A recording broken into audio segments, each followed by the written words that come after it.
Absolutely. Thank you, Dr. Halleck. We are a paradox. Get it? That's good. All right. So I want to suggest to you that some of you have heard me say this before, but this content and this conversation today is one of the most powerful, I think, processes. It's a part of the toolkit and a part of kind of the fundamental philosophy of what we're doing together. And that's not just me saying that, that's other really amazing thought leaders in this whole space. That the concept of leadership differentiation, that what the leader under pressure inventory is about, is something that has incredible systemic implications across our organizations. And at the very same time, it is deeply, deeply personal.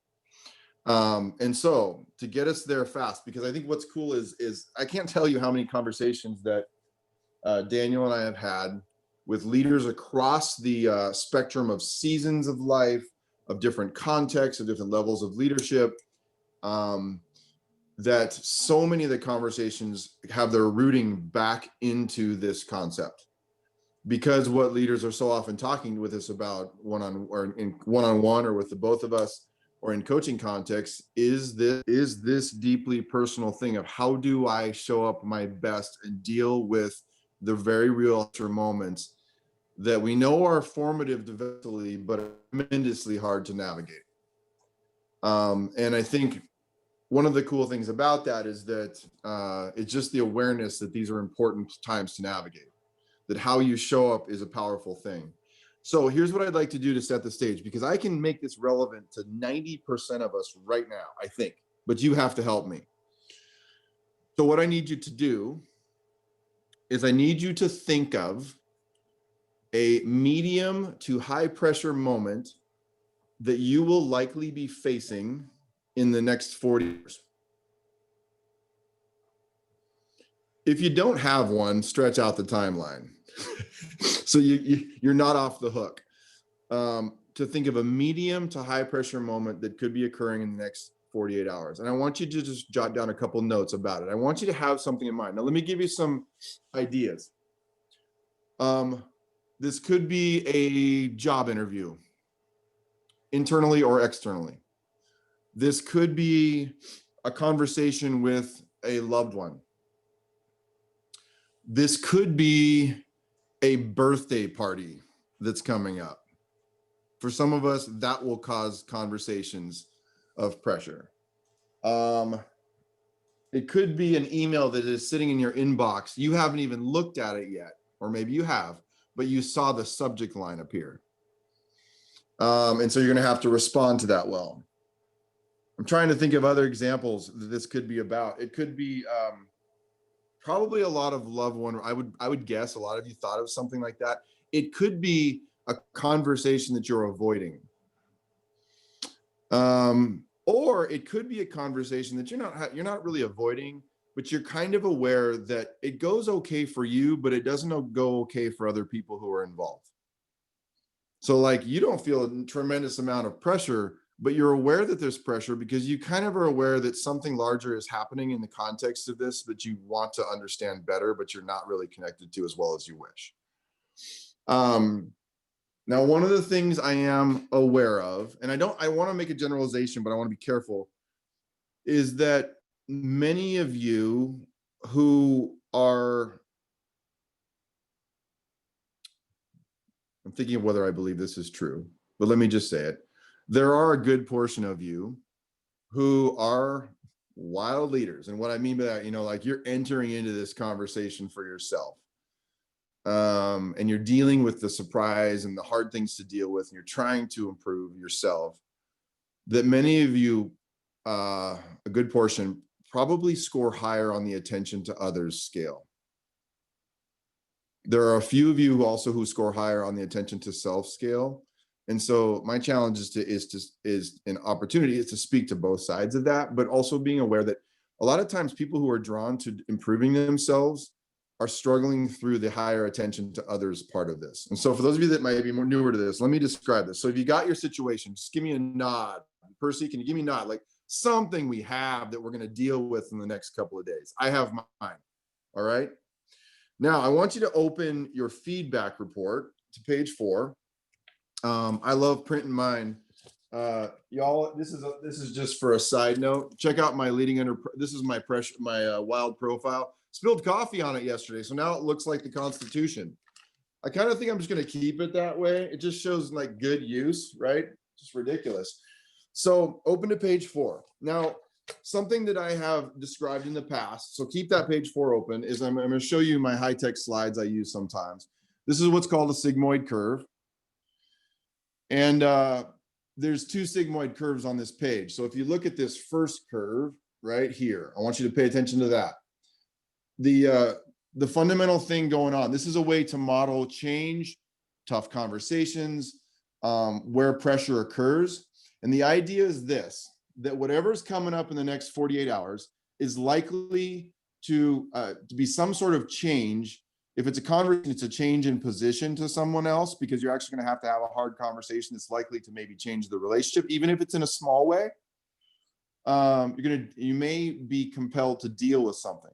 But the idea with the sigmoid curve is that when that first change happens, it will produce pressure, and that things may feel like they're getting worse even in the middle of the moment. So if you're in a conversation, it may feel like that. It may take some time for things to begin to improve. Now, what's mapped out here also is that at some point, another change occurs and we jump onto a new curve, and they kind of decline a little bit, then they start to get better. And the idea is that this concept that we're talking about today is most important in this space. All right, this time between things being one way and things being the new way. Whether it's a new system in a workplace, it's a new job, it's a conversation you haven't had with your spouse before. I mean, some of you have been married for 20, 30 years and you still have these moments, okay? Or it's a conversation with a child of yours, or it could be anything, a boss, whatever. All right, so now let's go back to page 4. And I'm gonna read something to you. I would read it a whole lot better if I had glasses, which I have, so give me just a moment. So let me just read you this, because I bet most of you haven't read your feedback reports. If you want like a great education on this stuff, just read your feedback reports. They're awesome. So here's what it says on page 4. Based on your responses to the leading under pressure inventory, the following dials show your scores on attention to self, which is how much you tend to focus on your own thoughts, needs, and feelings in high pressure moments, and attention to others, how much you tend to focus on what others are doing and feeling, their response. The 2 scores show how your tendencies work together as you seek to lead more effectively in the real life moments you face every day. While the goal is certainly to move toward a higher attention to self score and a higher attention to others score, high pressure moments can reduce one or the other. And under pressure, most of us have a tendency, and I describe it often as a default, to lean one way or the other. Finally, also realize that we are in a constant process of working toward doing these 2 contradictory things at once. These are paradoxical in relationship. So it takes work. Knowing what is important to others and knowing and communicating what is important to us. So that's the foundation of this. So if you look at your scores for a moment, all right, you got your attention to self score, and this is a gauge. These things move around, and your attention to others score. Now, here's what's interesting. This is what I love about the toolkit and this particular piece of work. So you look at your scores, you go to the next page, you go to page 5. What you have here is, again, we just gave you the store. So instead of just showing you the magical thing like some assessments out there do, and they show you, here's your score, and you're like, how did it know that about me? Well, instead of doing that, we gave you everybody's scores. You hear what I'm saying? Because this is inherently systemic. So it's not just understanding yourself, also understanding other people's defaults, what that looks like. And so if you look at your scores, all you have is you have the 4 profiles of the extremes. But if you're higher attention, so let's take a look here. At the very top, you have that if you were scoring really high on both, or you're kind of pushing, you're trending that way under pressure. You know what I'm saying? So you're kind of pushing that way. Your strength is differentiating. So this is someone who is working hard at saying at paying attention to what's important to them, but also working hard at paying attention to what's important to others. Now, hear my language, working hard at. All right, I'm not giving you a trait. I'm saying this is probably where the work is being done. Now, the challenge is this. That's great. Like, that's an awesome profile. I will tell you that the real challenge of someone who's doing that, who's working hard at it, it can be really tiring. And so when it says, what's the developmental edge? It says steadfastness. It's staying there. Because I will tell you this, go back to that sigmoid curve. If you're working hard at showing up in a mature, connected, and convicted kind of way, here's the weird thing about human relationships. Other people may try to push you out of that. It's the strangest thing, having worked and coached so many people using this, where people will actually say, I feel like I'm really a better composed version of myself.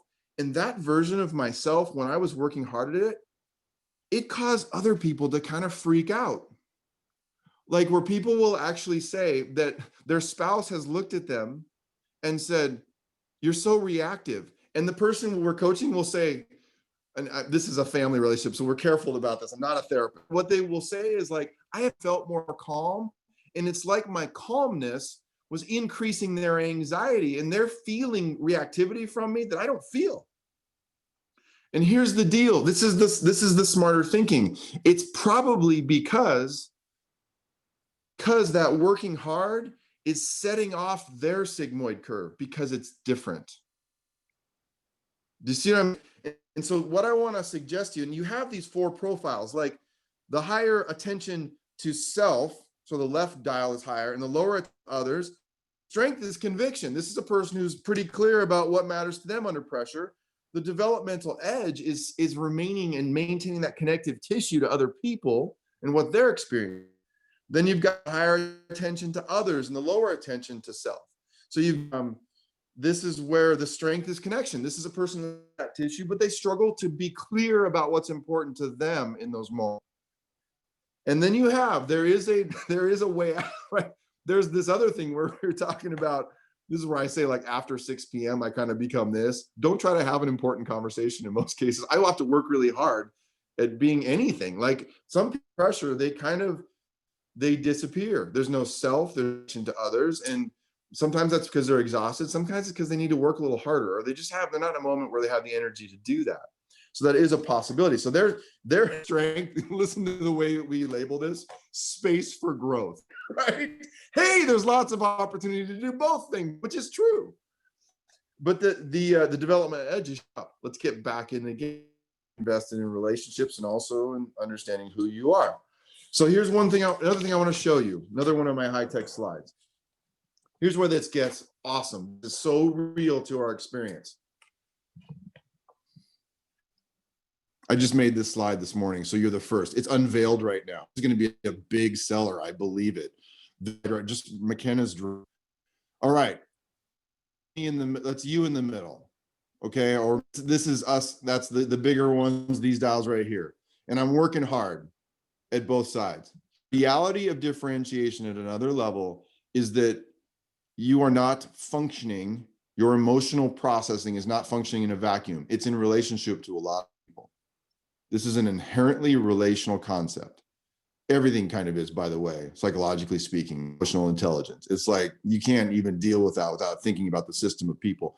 The reality, everyone else has their own default tendencies.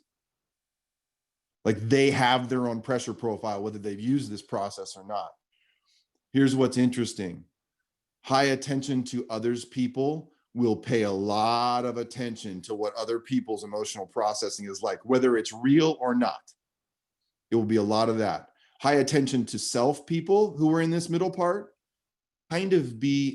just kind of unaware that these other things are happening in other people. That's kind of there's like tremendous, sometimes I'm jealous of people with that connective tissue, because they'll be managing voices in their heads. But here's what I want to focus on for this. So much of this is about giving yourself permission, especially if you're a high attention to others person, to pay attention to this. That how you're showing up and giving yourself a moment to think about this is something that may be helpful, not only for you, but for others. And to maybe think about what can I control? And the one thing that you have within your control is your presence. And this is the goal. The goal would be to remind yourself of this, whatever's happening in the next 48 hours, be aware of which way you go. The goal is this, to stand well in the midst, stand clear, composed, convicted, and connected in this next moment that's coming. And this is where I hope this is some help to you as you get into this conversation. Is my hope for you is that you will have, I don't care if it's me or somebody else, you can have Daniel if it's more comfortable. He weighs more than I do if he's sitting on your shoulder, but I'm just saying right now, like, to remind that your job is to maintain your best version of yourself, and that best is clear, composed, convicted, and connected, no matter what else is. Like, it's, and sometimes with people that are competitive, I'll say, like, if you let them get you, this is a horrible way to think about it, but like, if they get your goat and you explode, or you start to peacemonger, one side or the other, that they win. And I don't really like the way that I describe that, but sometimes I'll pull every trick out of the bag I can to say that the goal is to stand well in that moment. Those differences of opinions, those conversations that need to happen are going to come. So how do we stand in that as our best version of ourselves? And the start is to be aware of what your default is, but then to think, my purpose is to stand well in that moment. And so as we get into this conversation, is to think about what that means. And here, I know some of you are going to resonate with this. In those moments that are coming in the next 48 hours, if it's a conversation that's going to occur, because emails give us more time or texts give us more time. If it's a conversation, there will be multiple opportunities to practice this within the same conversation. Do you know what I'm saying? Like, it's not, you can go in all like, I'm the best version of myself, and then all of a sudden all bets are off because other people push our buttons, and they cause us to be something that's not helpful to them or to us. So that's the conversation I want to open up for today. As you look at your pressure profile, we'll talk about strategies in the coming weeks, but today it's like, let's get into differentiation.